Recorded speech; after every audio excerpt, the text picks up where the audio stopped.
doing, Victoria? I'm wonderful. How are you today, sis? I'm doing good. I'm doing great. I'd like to introduce you. This is Victoria Jones Taylor. And Victoria, tell me, how old are you? I am 56. Okay, 56. And how long have you been married, Victoria? I got married at the age of 32, and we've been married 23 years come November, but we have been together for 35 years. Okay, 35 beautiful years. And how many children do you have? We have a daughter who is 17. She'll be 18 next week, and our son is 32. Okay, 17 and 32. What would you say that has kept your marriage alive and well? What tips would you give a single woman and man that is, and a young adult as well, that is listening, that may be interested in taking that step towards marriage and or just finding the love of their life, as a single person so that they can work towards that goal together? I would absolutely say this. You become a husband and you become a wife before the vows of saying I do. Okay. What I mean by that is you have to be a bride of Christ and the groom of Christ before you're married to one another. It's because in that process that it's what I call an onion peeling process. That's when you shed all of the self-imposed ideologies that you may have, and then let this mind that was in Christ Jesus also be in me. That's when you get your identity from him. Mm-hmm. That way, the exchange happens at the altar. He presents you to a man that finds a wife, finds a good thing. If you do it the other way than that, when you come together and it's time for God to cause the two to become one, you're going to have a lot of problems. And you may and may not make it through that two becoming one process because you're going to look at one another's flaws and you're going to blame one another. And then that's when the divorce word is going to come into play. That's my point of view. And I love that scripture. That's Proverbs 18:22. He who finds a wife, what is good and receives favor from the Lord. Yes, he who finds a wife definitely finds a good thing. Now, tell me, how did you guys meet, though? The funny thing about me and my husband is we were always in the same circle growing up, but we never saw one another. Okay. So I used to live in this complex, and his sister lived in the apartment about 3-4 doors down from us. Mm-hmm. We were like, I would say in elementary school, and I used to play with the kids, but when he was over there, I never saw him. And then growing up, let's say later on in life, my aunt had this community center that she ran, and I was never up there, but he was there. He knew my cousins, he knew my aunts, and then we always ran in the same circle, but we never saw each other. 19 years old, Here we are in the same circle again. I worked with a young lady that was my friend. He worked with a young man that was his friend, and they were boyfriend and girlfriend. In the same circle. Yeah. For a reason. God wanted to connect you guys, Exactly. So he was already over there. I was planning to go to her house for something and unrelated to meeting him. And she was like, hey, you should meet Jerry. He has a good job. And I was like, so what? So do I. Since my husband worked for the city of Las Vegas and I worked for the state of Nevada. So long story short, when these couples, there would be like 6-7 couples, whenever they went out, they would invite Jerry and the females would invite me. And so we kind of grew on each other, and that's our history. Yes. Now, when I spoke with Omar, the 6-figure dad who came on the show to also share his advice and tips and history in reference to how they met, etc., he also said that he was introduced to his wife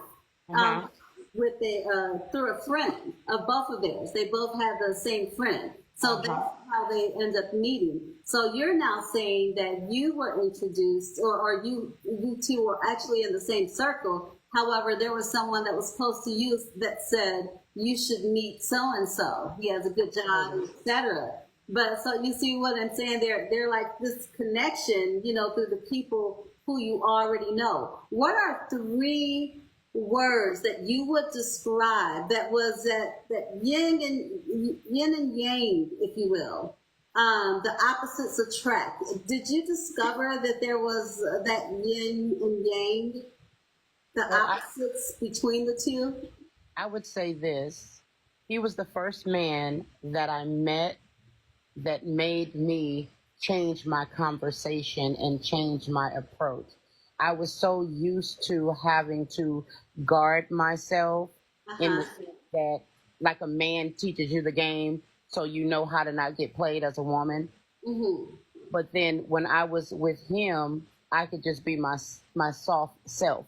I didn't have to play those games. I didn't have to use wordplay with him. It was the way that he spoke to me that made me say, oh, okay, he's different. I can be myself. He loved you for who you were. And so I see what you're saying. Instead of a lot of people, as I spoke on previously in other lives, they introduce their representative versus being who they truly are and allowing that person to see who they are and being able to not only see who they are, but accept who they are and fall in love with who they are. Exactly. People nowadays, they don't do that. They want to introduce their representative and not their true self. And as I was saying previously as well, it's a lot of times it's because they don't love themselves enough to be themselves, you know? They don't feel comfortable in their own skin and to just be themselves and or their followers and not leaders, you know? And so you were a very confident woman that was able to be who you are, and that's who he fell in love with.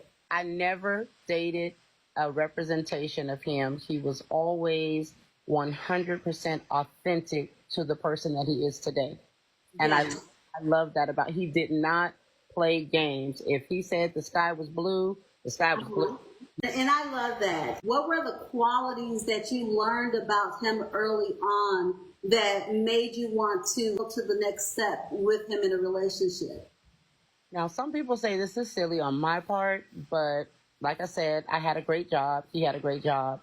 This man wanted to pay my bills, and I would not allow him to pay my bills. Okay. And so some of our arguments came from him wanting to do for me, and I would always say, do something for me that I cannot do for myself. I got my bills covered. And yes, that was me being independent, but it was also bring something to the table other than what I already have at the table. I'm already eating right there. So what can you bring to the table that's different that we can eat on? Yes. Again, those that are coming in, this is Victoria Jones Taylor. She is a happily married woman, and she is sharing tips on marriage for those that are coming to the SDH Productions Singles Live show. And so I'm so thankful she is here and blessing us with her presence and her time and sharing this information with us. Before you got into or decided you wanted to move forward in that relationship, how did you prepare your mindset for the next step to be in a serious relationship before marriage? Self-love. Okay. Working on me. And I was always, I always thought above my age. I was always mature for my age, basically. I can honestly say that's what it was for me. He had to prepare me. I was never a woman who wanted to be married. I never prayed for a husband. I never sought the Lord for a husband. I was cool being Vicky. Yes. But I think it's because I had that mindset that I was blessed with such a great guy that I have. I did a Bible study at work, of all places. There was a group of girls, and they said, hey, Vicky, you want to be a part of this Bible study? I was like, sure, why not? I was one of those people, I had one foot in the world and one foot out. But it's that Bible study that changed my life and made me fully surrender. Okay. And so this was all prior to, I was his girlfriend at that time. Okay. And as the Lord began to change me, of course, I was having premarital relations. And, but as I got closer to the Lord, I went to this man and I said, hey, we can't be together like this anymore because I'm being convicted. And that man turned to me and he put his arms around me and he said, I will never touch you again. If that's what the Lord is telling you, you have to do what the Lord is leading you to do. Yes. And so during that dating process, while you were in a relationship prior to marriage, you two together, after you stated that to him, decided to practice abstinence. Absolutely. Okay. And I had some moments where I slipped up, but then it got to the point where I felt so bad doing it that I had to just stop. You felt that conviction. And so with that being said, do you think that that was a good decision? Absolutely. I got rewarded. I feel like there's benefits to being obedient to God, and He will reward you for that. You know, it was a sacrifice that I made. It was a sacrifice that He made. But hey, 35 years later, we're still together.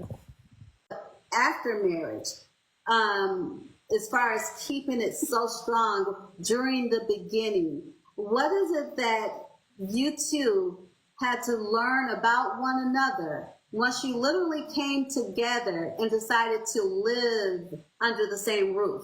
How did you stick in there, hang in there, learning all the new things that you knew nothing about? Prayer. I stayed on my knees. Mm-hmm. I stayed on my knees because the thing that I speak about, becoming one, you don't always accept that process so well. You look at that process, and it's God's process of covenant intimacy, but Yes. you look at that process and you're like, you start playing the blame game. Well, you this, well, you that. Well, you know what? We were all of that before we said I do. Uh-huh. But it's something about marriage that makes you look at that in a different way. Yes. And so the things that I didn't like about him and he didn't like about us, they were always there. It's just that, you know, when you're in that lovey-dovey stage, you're in it and you don't think about all of those things. But now we're under the same roof and you're getting on my nerves and I'm getting on your nerves. Communication. And I had to learn my husband's love language because it's totally different from mine. What would you say the both of your love languages were in the beginning, and what are the love languages now? It's still touch, and I would say his is touch also.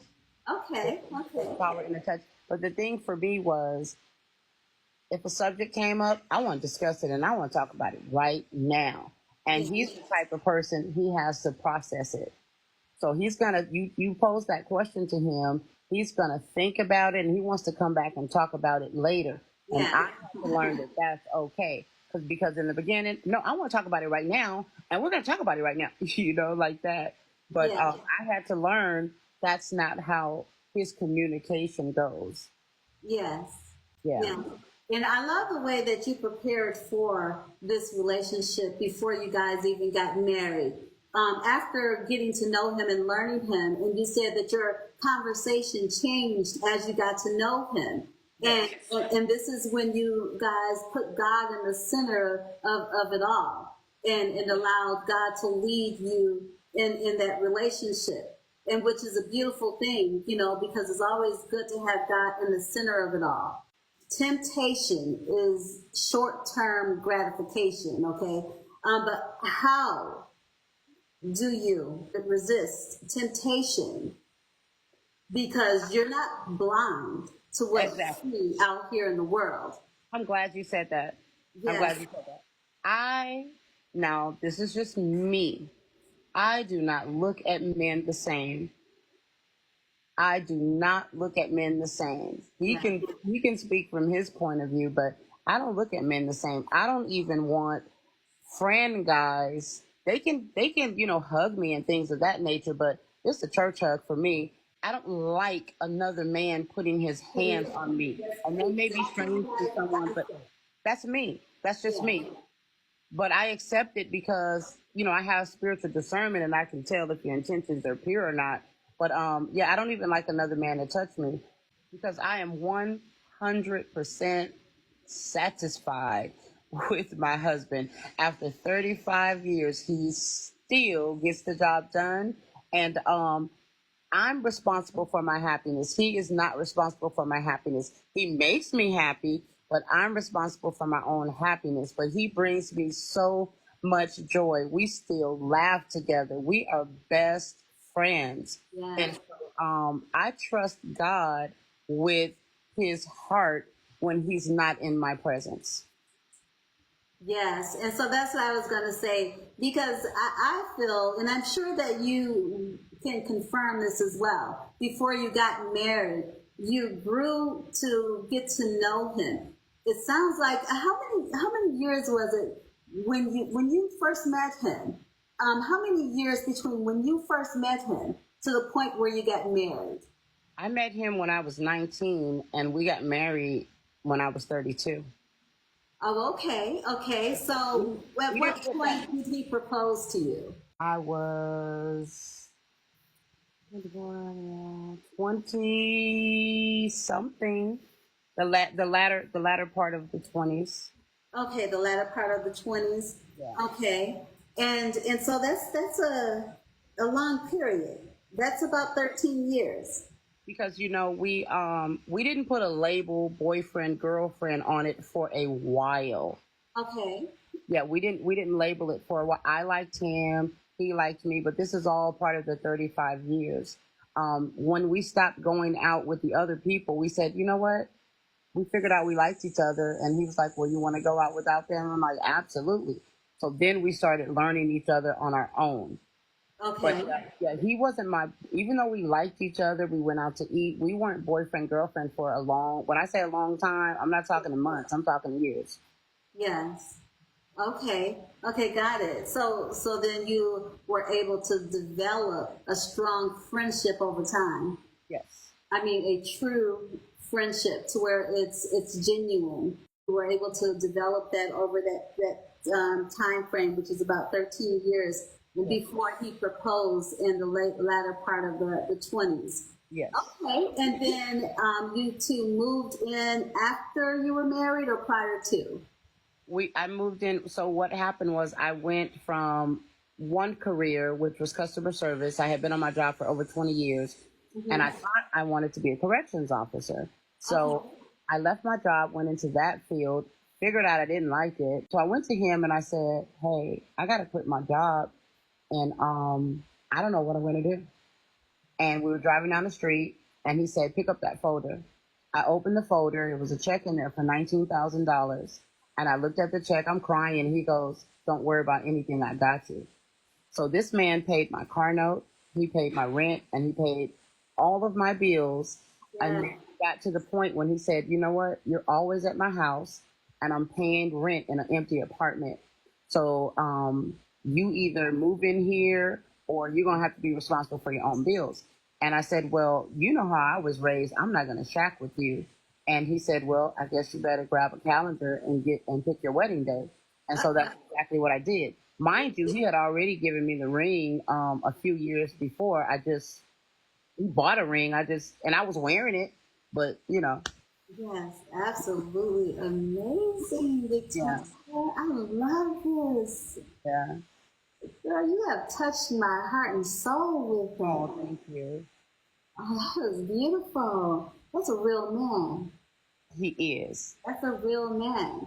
Now, I know that you said in the beginning, the way that you prepared yourself for the next step, and that is being in a relationship with him, and even while just courting, both of you courting, that you gave yourself some self love. You took care of you. You prepared yourself, individually prepared yourself by self love. Now, as far as being able to define love before marriage during that relationship, And then defining, to keep this in the back of your mind, defining love while in a marriage. Right. How does it differentiate? If you could define the first part of it before him and then while with him as a married woman. That's an easy question for me, because before, love was a feeling, and love was affection, and love was physical. And then after, love was fidelity, and love was honesty, and all of those things that go with the nature of love. So, yeah. Awesome, awesome. That's amazing. I don't have to put a tracker on my husband. I don't have to worry about what he's doing when he's not in my presence. Like I said, I trust God with his heart, because I said, you speak things, and I trust God with my heart. And I told him my infidelity will never be named among my marriage. And I have always spoken that from day one. And I don't give my husband a reason to cheat. Not saying that a woman gives a man a reason to cheat. I'm just saying he can testify that he's completely satisfied with me, and there's no other woman. He'll tell you there's not another woman walking this earth that can walk a mile in my shoes. He'll tell you that. Yes, yes. And so for you, love has evolved genuinely through time. That's precious, that's priceless, from the time that you met till now. Or describing it in about 3 words, how your relationship in love in marriage has evolved from the time that you met him as a single woman till current. One word, I would say infinite. Infinite. I will love this man until the Lord calls me home.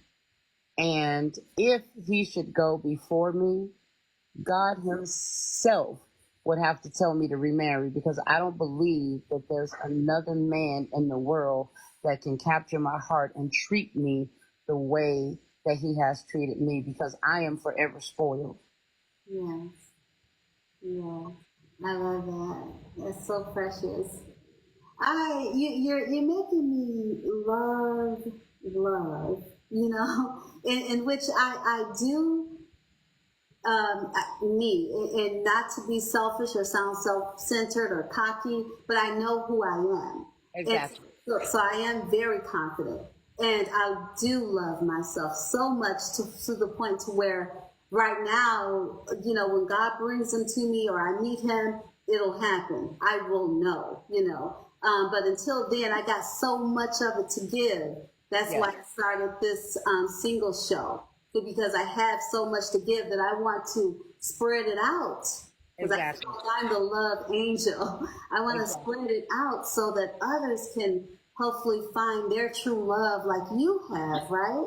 Yes. And so I'm able to introduce to people, not only connecting them singles together, but preparing their mindset for what's to come if they allowed love in. What can happen for them, and what is needed as well, which is one really great point that you made, and that's self-love. Okay? Self-love and knowing who you are, but not only knowing who you are, but whose you are, Exactly. Now, how do you handle conflict in your relationship, in your marriage? Let me tell you, we fought so much. When I say fought, I'm not talking physical. We fought so much argument wise as boyfriend and girlfriend that we are just completely exhausted. I can tell you that we don't argue. We just don't argue. If he feels a way and I feel opposite of that, we'll just say, okay, and go on about our day. We just, when you grow up, when you grow up and you mature, you just get over, the little things like that. But we don't argue. Yes, there's been nights in these 23 years that I've slept on the couch or he slept on the couch. But it was just out of, you know what, I'm going to give you your space and you take your space. But in the morning, we're kissing and making up. Yes. Yeah. Okay. So then that means that there was no resolution though. So at some point you do have to resolve. You know, You have to come to a resolution, right? but the issue was so minute that I honestly cannot sit here and tell you what it was about. I can't give you one example of what it was about Yes. because it was silly. Yes. Okay, and usually that type of disagreement or argument is really not worth arguing about anyway, you know?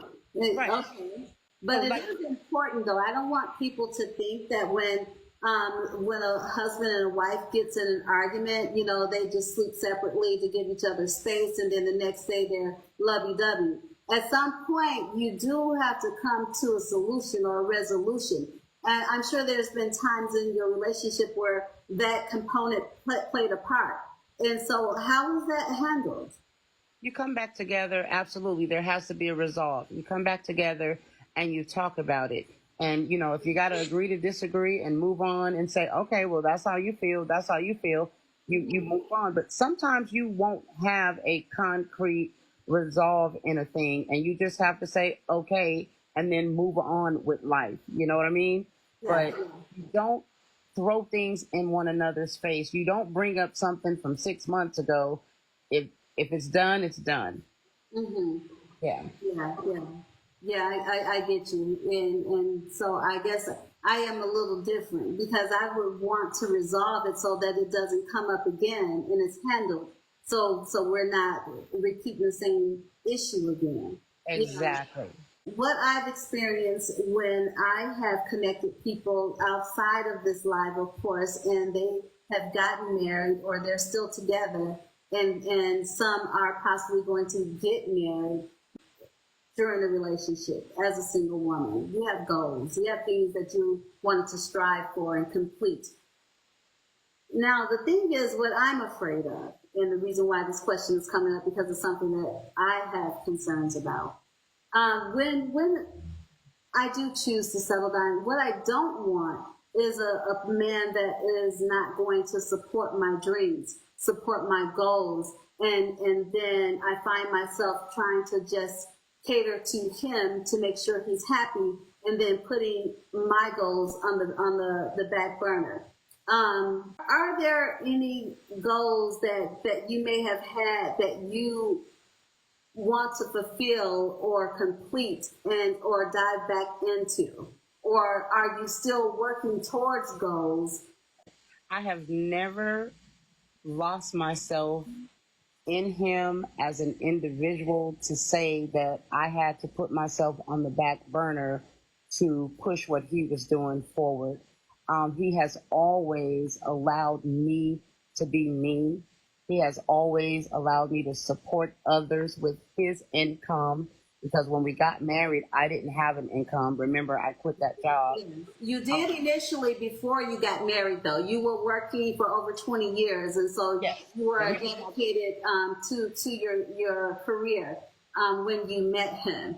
And Yes. yeah, so yeah, I don't want anyone to get it misconstrued that's coming in Yes. because she's always been a career-minded woman. Yes. And then her husband said that he told her to open up an envelope because she informed him that she may not be working. And he let her know, and he gave her peace instantly in letting her know, I got you. Look in this envelope right there. She opens this envelope, and it was a check in there for, I believe, how much did you say? Did you say $18,000? $19,000. $19,000. And he let her know, I got you. He gave her that peace of mind that a woman would love to see in her husband, you know, just relieving her of all of any stress that may come about because her career was going to shift. So he let her know, I got you, I got you. And he proposed to her, you know? And so yes, she has a beautiful marriage of 35 years. When it was time for me to write my novel, he supported that. Yes. He went and bought the laptop because I was typing what am I trying to say? The novel. I was writing it on my phone, and so he went and bought me a laptop and said, "Hey, here you go." So he's always just been a constant support in my life. He has, yeah. Yes, and I love that. And yes, and she is Victoria Jones Taylor is not only a published author, an author of Loving Isaiah God's Way. Correct. And that book can be found on Amazon.com. And so you're able to type in Victoria Jones Taylor to find her book. But not only is she an author, she also writes songs, and she has over 50 Correct. Songs that she has written. And check out the video as well. Her daughter sung two, actually, really beautiful songs. And those are on my page for those that are producers that might be interested in contacting her. Hit her up in her DM as well. If you are interested in the talent that is her daughter. Alyssa has the most beautiful voice that you ever want to hear. A very strong voice. You know, she sang a little softer on one song, but then she elevated. I don't even know the term or terminology for it in music, but her tone of voice changed drastically in the second song. So yes. She's very diverse in her talent. Yes. And so, yes, I appreciate you coming on and sharing your marriage and marriage tips, and also to help those that are seeking love, that are seeking to find the love of their life, how you met, and how it has withstood the times, how you have also put God in the center of everything when it comes to your marriage. And I love that. And so she said, when a man finds a wife, he finds a good thing, okay? And so that is true and will always be true. I wanted to be able to not only have a man's perspective and when it comes to marriage, but also a woman's perspective as well, that have dedicated the time that you have dedicated in your marriage. And that's 35 plus years. Omar and his wife, that they've been married for 15 and a half years. Okay. So this is going to be able to give my viewers that are single and looking for love an opportunity to see both perspectives. Yes, absolutely. And I would just like to add, be transparent up front. Yes. Be transparent up front. And one of the things I felt okay being vulnerable with him in the beginning because he made it a safe space.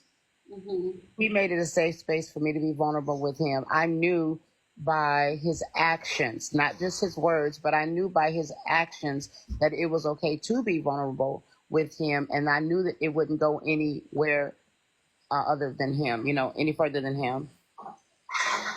Mm-hmm.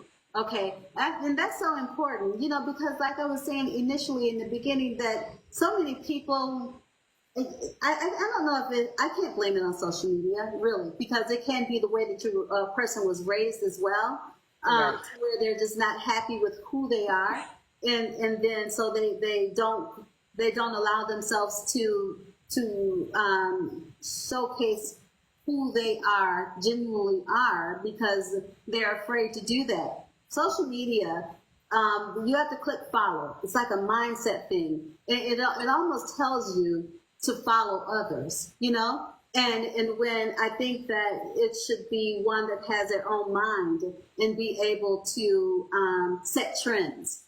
And if they want others to follow them, yes, follow them. But you're setting the trend, because that's what leaders do, is set trends. And so when you are in that mindset and you are a leader, then you're able to lead by example, but also you're comfortable enough in your own skin to be yourself. Yes. And when you introduce yourself to that single man or that single woman, you're allowing them an opportunity to meet who you truly are, reject you, and who cares? Keep it moving. and because you're not going to fit, no one's perfect. It's never going to be a perfect fit.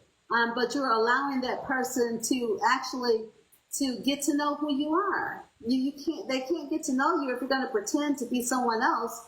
Then on down the road, the next thing they're saying you've changed. You haven't changed. You just didn't present who you were initially. Right. Yeah, and so that's why if people would just be who they are and allow people to really get to know them and fall in love with them, then that's a marriage made in heaven. You know. And I would add to that too, TV. We see things on television, and I want to love like that, but we have to realize that's TV, that's acting.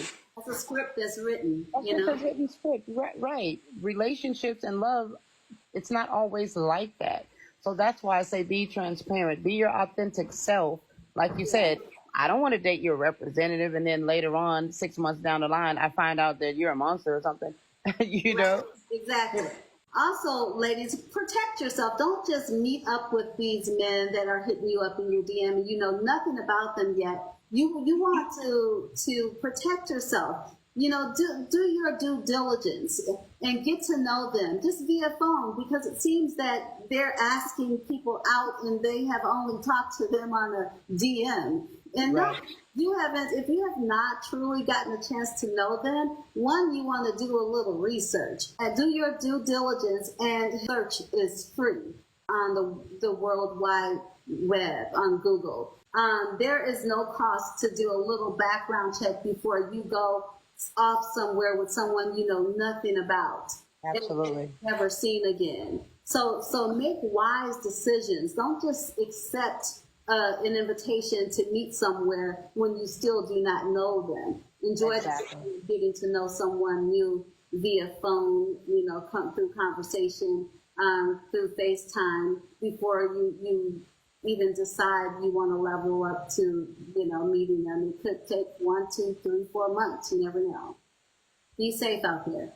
I appreciate you coming on and sharing some quality time with me. And this is Victoria Jones-Taylor. She is an author and also songwriter. She is a married woman of 35 years, and she came on to give tips in reference to marriage, a healthy marriage. Yes, but thanks again, Victoria, for coming in. And I'll be editing the video and putting it out there and on all social media platforms.